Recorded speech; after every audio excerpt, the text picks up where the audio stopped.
Le thème abordé lors de cette émission est la transition du savoir à la connaissance, notamment dans le contexte de l'éveil spirituel. Il est souligné que l'éveil n'est pas une simple compréhension mentale, mais plutôt la réalisation de la présence et de la conscience au-delà des pensées et des concepts. Il est rappelé que l'éveil ne correspond pas aux attentes ou aux croyances préconçues, mais à une expérience directe de paix intérieure et de simplicité d'être.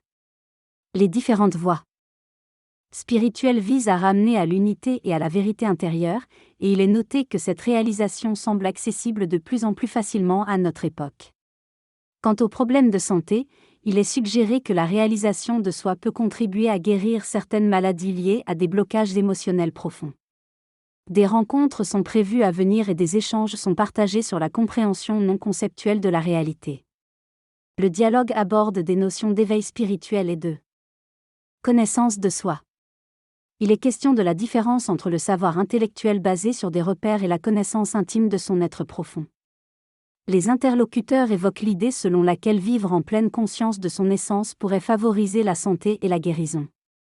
La discussion met en lumière la perception de l'éveil chez les individus, soulignant que ceux qui s'intéressent à ce sujet ne le font pas par hasard, suggérant ainsi une forme de résonance avec leur propre essence.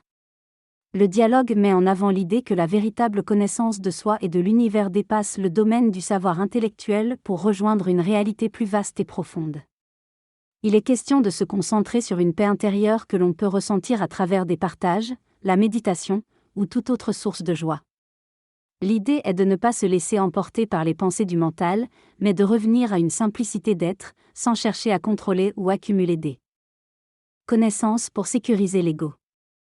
Même si tout est spontané et qu'il n'y a pas réellement de choix, il est suggéré de faire le choix de vivre en paix et dans la présence. Les notions de lâcher prise et de vie dans la paix sont abordées, avec l'idée que bien qu'au fond il n'y ait pas de décision à prendre, il est possible de choisir de revenir à la paix intérieure qui est déjà présente. Enfin, il est souligné que les plus grands sages utilisaient des concepts et des règles pour se faire comprendre, et que c'est dans la conscience et l'accueil des émotions et pensées que réside la clé de l'éveil.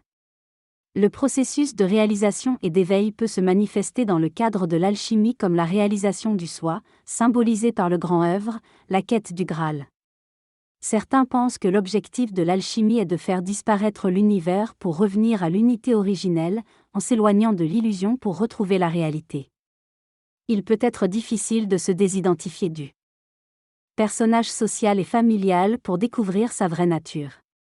Après une blessure émotionnelle intense, il est normal de ressentir de la colère, mais prendre du recul et observer ces émotions permet d'amorcer un processus de désidentification et de gestion de la colère. Le texte parle de l'importance de faire face et d'accepter ces blessures émotionnelles pour avancer sur le chemin spirituel. Il suggère de se reconnecter à soi-même, de goûter pleinement à ses émotions, et d'abandonner le contrôle. Pour trouver la vérité intérieure.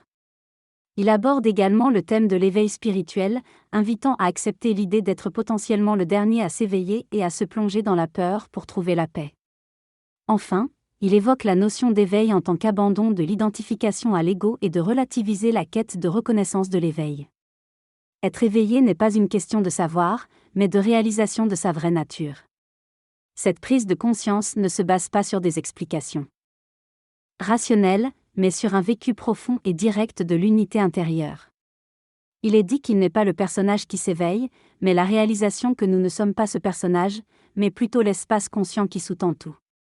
La transmission de cette expérience peut donner l'impression à certains d'être éveillés, mais en réalité, la sagesse infinie n'est pas propre au personnage, mais à l'essence même de l'être. Il est souligné que l'attention est un objet de perception et que la conscience réelle est consciente de tout. Pour stabiliser la présence, il est recommandé de prendre conscience des moments de pleine conscience et de reconnaître que la paix et la stabilité ne résident pas dans la forme changeante du personnage, mais dans la conscience immuable de l'être.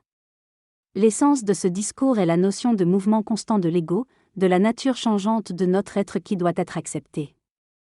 L'importance est de se recentrer sur l'essence qualifiée de silence avant toute pensée, et de rester dans cet état d'être plutôt que de se laisser emporter par les fluctuations mentales.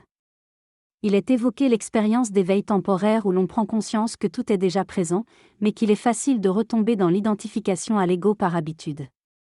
La compréhension est aussi partagée sur l'unité vécue par certains yogis, faisant la distinction entre l'expérience temporaire et la réalisation profonde du soi qui est constante.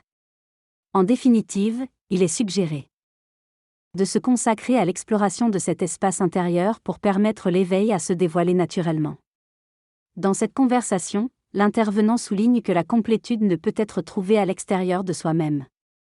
Il explique que la présence n'est pas un sentiment instable, mais plutôt ce qui soutient tous les sentiments et impressions.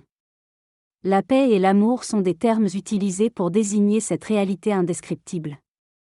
En ce qui concerne l'éveil, il est suggéré de lâcher prise sur le désir de l'atteindre et de reconnaître que tout est déjà présent ici et maintenant. Il encourage à observer la recherche intérieure et à réaliser le caractère illusoire de vouloir atteindre quelque chose de différent de l'expérience actuelle. Enfin, il annonce une prochaine soirée à Marseille et s'apprête à terminer le direct en remerciant les participants.